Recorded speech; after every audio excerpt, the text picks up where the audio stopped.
We'll start with the exception handling today. It is the continuation to the previous video.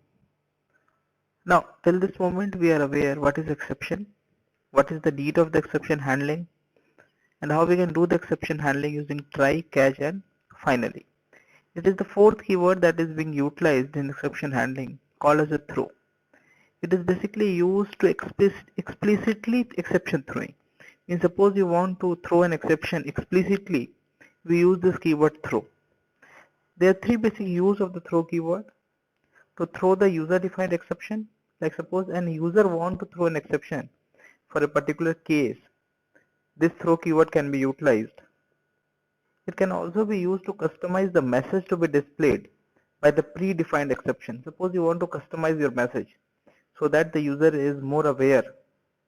And the third is you can again rethrow a caught exception. Means suppose your exception has been caught, you can rethrow it back. System generated exceptions are automatically thrown by the Java runtime system. The Java throw keyword is used to explicitly throw an exception. We can throw either checked or unchecked exception in Java by throw keyword. The throw keyword is mainly used to throw the custom exception. Now, we'll take an example where we want that suppose you have a method called as a validate that accepts a integer as age, and suppose age is less than 18, you want some throw a exception from the user's end, or otherwise you are welcome to the vote. Now obviously something age that is less than 18 will never cause to throw an exception by default because it is not a default case. But in your case you want that for this particular example, that suppose age is less than 18, you should throw an exception. Now what we will try with this example is,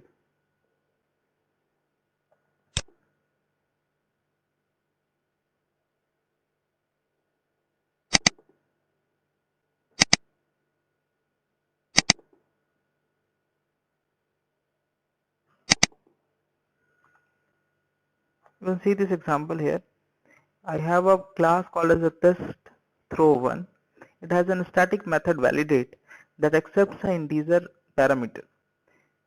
Now within that we have a try block. It says if the age is less than 18, throw a new arithmetic exception, and you can even pass your own message that is not valid. Else welcome to the vote. Then suppose since it is a try, a catch is required to handle that exception, and then with the main you're calling that method directly. Let me try to execute this code and see what happens as an output.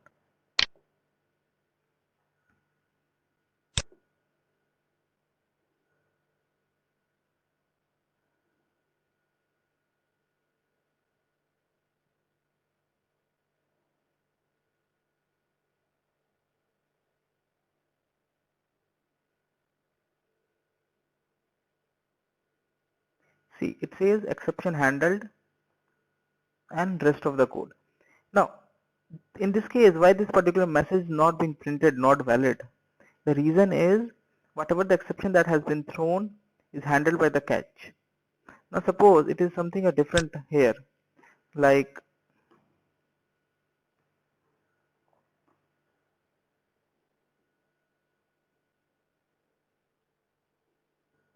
number format exception. What will happen in this case?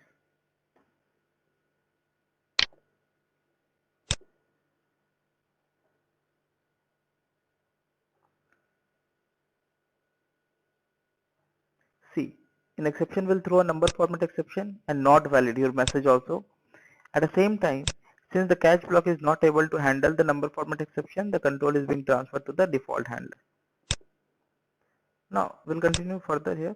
Now the example is you can actually, with the help of the throw keyword, you can throw the user defined exception. In this case, this age is less than 18 will never throw an exception by default.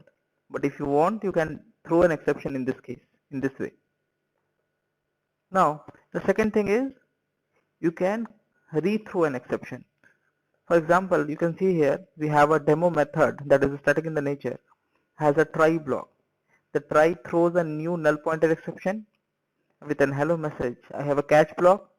that has a null pointer exception E that is trying to handle caught inside demo. And see here, throw E, it is rethrowing the exception that you have handled. Again, you have multiple catch blocks, and then within the main you have a demo method that you are being called, and then again you have a catch that handles the null pointer exception again. Now you can see here, as soon the demo will be called, it will throw a null pointer exception. The call will be transferred to the catch block. Again it will print the caught inside demo, and again it will rethrow that exception that has been caught. Now once it has been rethrow, the call will be transferred from where this method has been called. So the call will be transferred to the try block, and the try will again have a catch block null pointer exception, and it would be handled here. Now suppose within the main, whatever the catch block you have does not have a null pointer exception handler, the call will be transferred to the default handler. Here you can see that example I am talking about. The call is being transferred to the demo. The demo throws a null pointer exception. The catch is here to handle the null pointer exception. It rethrows the null pointer exception back to the demo, but again this catch does not have a null pointer exception. So the call will be transferred to the default handler. The second point is how the exception propagates. An exception is first thrown from the top of the stack. If it is not caught, it drops down to the call stack to the previous method. It works as like whatever the method has called, either it has to handle or caught. We'll see with an example. In this case, by default, only the unchecked exceptions are propagated. Note it down. By default, unchecked exceptions are propagated. So see here, we are calling with the method P. The P has a try block, and it calls method N. N again calls M, and M's declared makes a unchecked exception, that is a divide by 0. So either it should be handled here, or the call will be transferred from where the method has been called to the M. Which method calls M? N. So the call will be transferred to the N, and again N does not have a handler, so the call will be transferred to the P. Interestingly, the P has a handler as a catch block, so it will print the exception handled and the normal flow. Let's see with the one case here.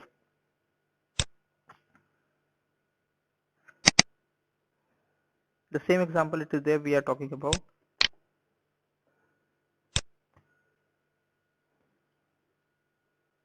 See, it just called to the M called N, and N called P in the back direction, and then it prints the exception handled and the normal flow.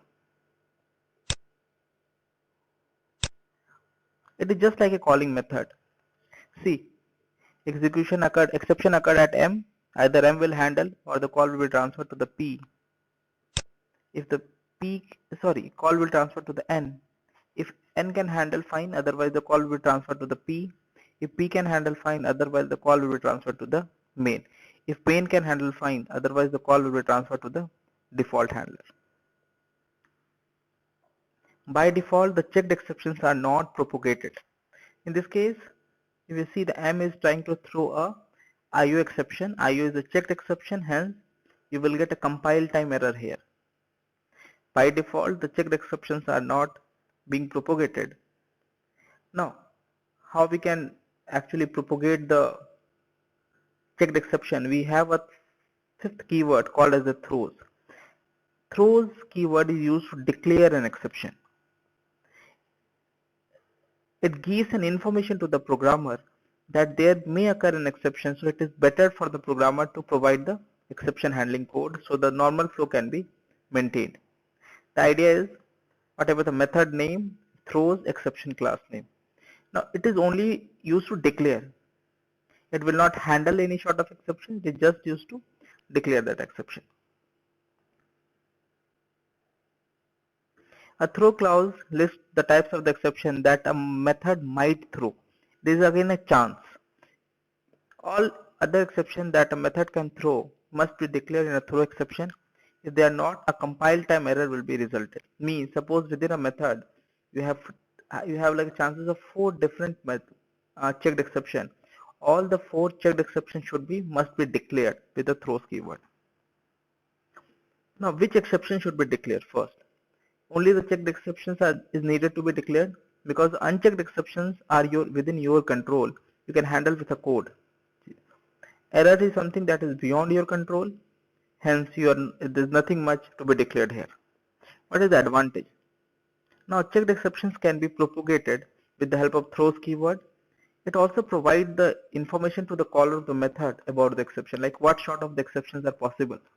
The two major benefits: the programmer is now aware, okay, these are the sort of the exceptions this method can generate. The second is the checked exceptions can be propagated further. Now, see in this example again, M is now throwing an IO exception. IO is a checked exception. In this, M is trying to declare an exception. Okay, fine. I'm not handling that exception. I will declare that exception. So since it is declaring, the call will be transferred to the N. Now N is again not handling that. See, the handling is always done by the try and catch block. And so either the checked exception should be declared or handled or caught. Since there is no try catch block to caught that exception, we will declare it back. So the call will be transferred to the P. Now P is handling here the exception, so there is no need to declare. I repeat this example once. We are calling the method P. The P has a try catch block and calls the method N. N further calls M. M throw an IO exception. Since it is throwing an IO exception, that is a checked exception, either you should handle or you should declare. Handling is always done by the try catch block. Since the M does not have a try catch block, you should declare. So you have declared throws IO exception. So the call will be transferred or propagated to the method from where the M has been called, that is N. N again will not handle, so it will only declare. So the call will be transferred to the P. P handle that exception. So the output would be exception handled and the normal flow.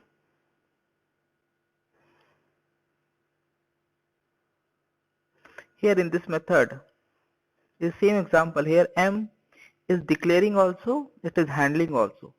Since it is handling, the program will handle that exception here only, and so it will be like IO exception dot device error and then normal flow. Since the call will be never transferred to the N, because it is handling here itself, there is no issue. Now, but why the N is declaring that IO exception? Because at a compile time, since M is declaring, so M will expect, okay, it is declaring, I am declaring, so the method that is particularly calling me should also declare that IO exception. We'll see with an example here.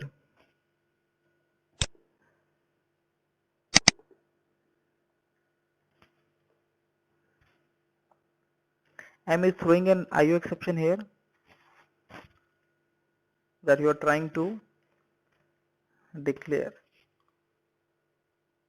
So what should be the output in this case?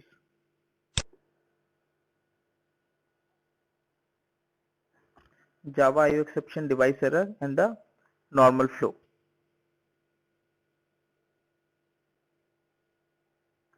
Now suppose I have a try catch block here.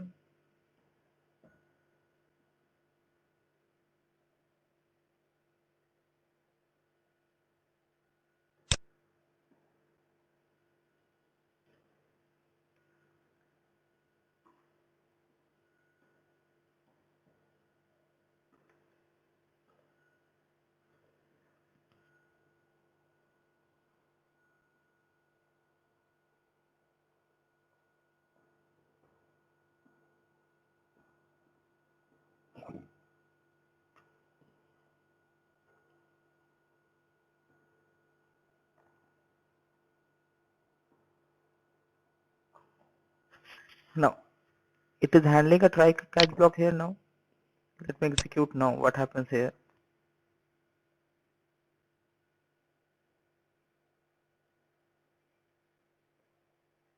Make this as a normal.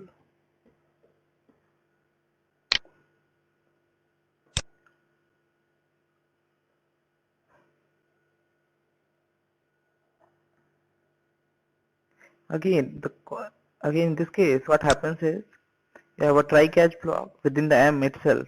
So the exception that has been thrown can be handled with the catch block. Now it has a throws here. If you want, you can remove. There's no problem because you have a declaration.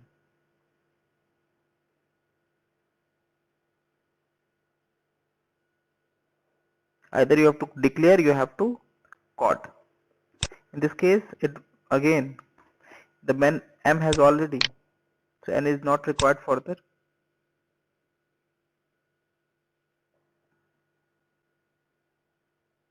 Okay. Now suppose you write the throws here.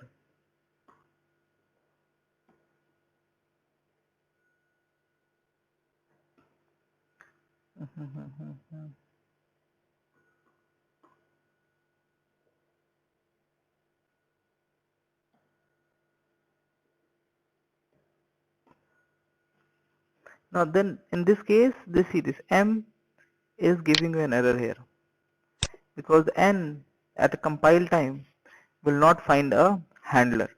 Either it should be try catch or it should be declare. That's why a throws is required. Either you can use a try catch block, there is no issue.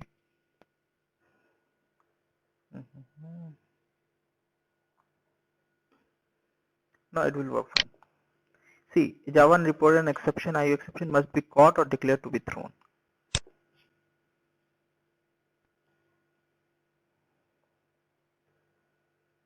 Now it will work fine. So hopefully you have the idea clear. Now we'll start back. If you're calling a method that declares an exception, you must either caught or declare that exception. And suppose you're calling a method that is declaring an exception, either you must handle or you should caught. Now if you caught the exception, that is handle the exception using try catch block, or you can declare. The both thing is allowed. There's two cases. First is caught, next is declared. Suppose you have you're trying to caught the exception. Now here see, this method is trying to declare an exception, IO exception. In this case, it is throwing an IO exception, it is declaring also. So the method that is calling, that is the main method, must have a handler, that is the try catch block. So you are again handling that exception here. So the call would be like, it is calling a method M with the help of the object M. It is calling a method. The method is declaring an exception. In this case, it should handle that exception. That is the idea. So the output would be exception handler and the normal flow. In case you handle that exception, the code will be executed fine, whether the exception occurred during the program or not. Now suppose you are declaring an exception. Now if you are declaring exception, if the exception does not work, like does not occur, the code will execute fine. If the exception occurs at a runtime, it will not handle, the code will be interrupted and the call will be transferred to the default handler. In case you declare the exception, if exception occurs, an exception will be thrown at a runtime because the throw does not handle that exception.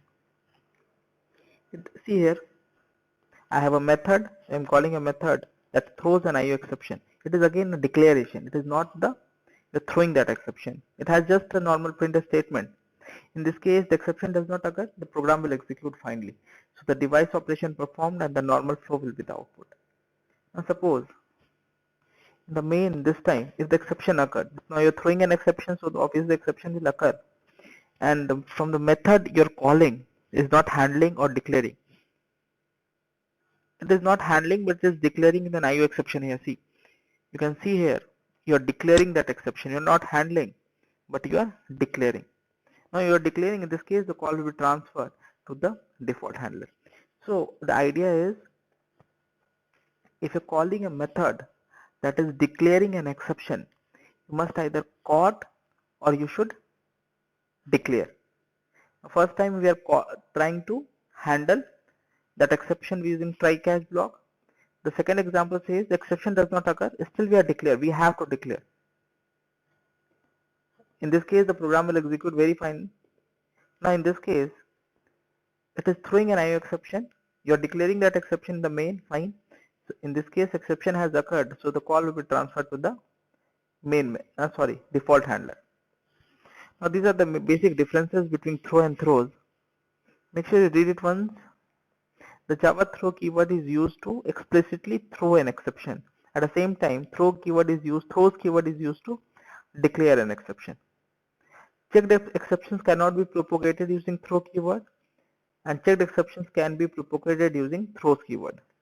Throw is followed by an instance, that is a new IO exception or new arithmetic exception, and throws is followed by a class like throw IO exception. It is a class here. Throw is used within a method. Throws is used with the signature. You cannot throw multiple exception at a time, but you can declare multiple exception at a time, like throws IO exception comma SQL exception sort of thing. Now come to the exception handling in the method overriding. There are two basic cases. If the superclass method does not declare an exception, and if the superclass method declares an exception. Now suppose if the superclass method does not declare an exception, the subclass overridden method cannot declare the checked exception. It can declare the unchecked exception. I'm repeating again. If the superclass method does not declare an exception, if the superclass method does not declare an exception, the subclass overridden method cannot declare a checked exception, but it can declare a unchecked exception. See here, the superclass method MSG that is present in the parent does not declare an exception. So the child class, that is the test exception child that is inheriting the parent class, is trying to throw a IO exception. That is obviously a unchecked exception. You will get a compile time error here.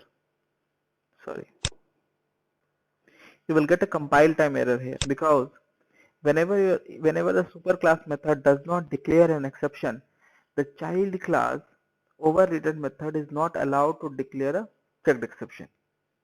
Is it clear?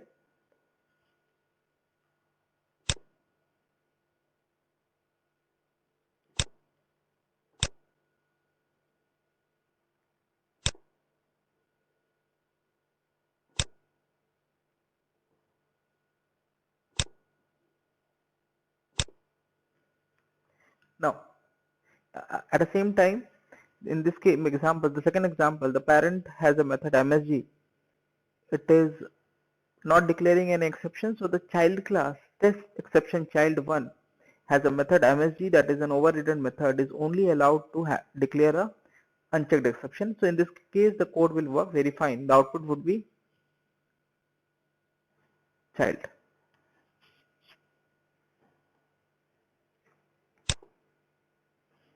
Now if the superclass method declare an exception, last time we have seen the superclass method is not declaring any exception. If the superclass suppose declares an exception, in this case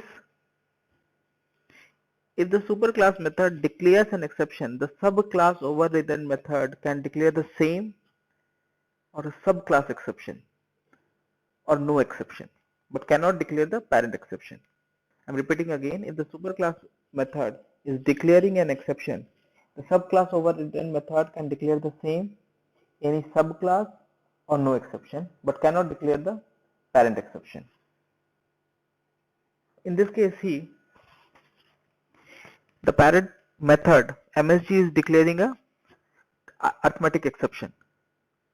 So the message MSG that is present in the child class is not allowed to declare a parent exception. See, the exception is a parent to the arithmetic exception and it is not allowed. What is allowed is same. The parent MSG is throwing exception, so the child MSG can throw the same exception. Same is allowed. The parent is throwing the exception class, so the child MSG can throw the anything that is a subclass. Arithmetic exception is a subclass to the exception.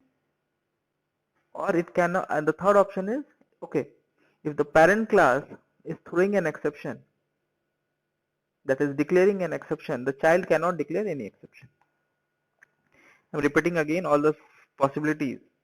If the superclass method declares an exception, the subclass overridden method can declare the same subclass or no exception, but cannot declare the parent exception. Now here, the parent MSG is throwing the arithmetic exception. So obviously the message MSG that is present in the child is not allowed to throw the parent exception. See, exception is a parent to the arithmetic exception. I'm repeating again. The exception is parent to the arithmetic exception.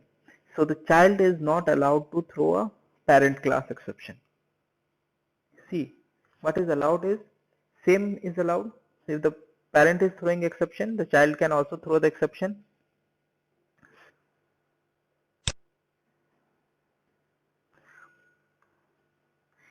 If the parent is throwing exception, the child can throw the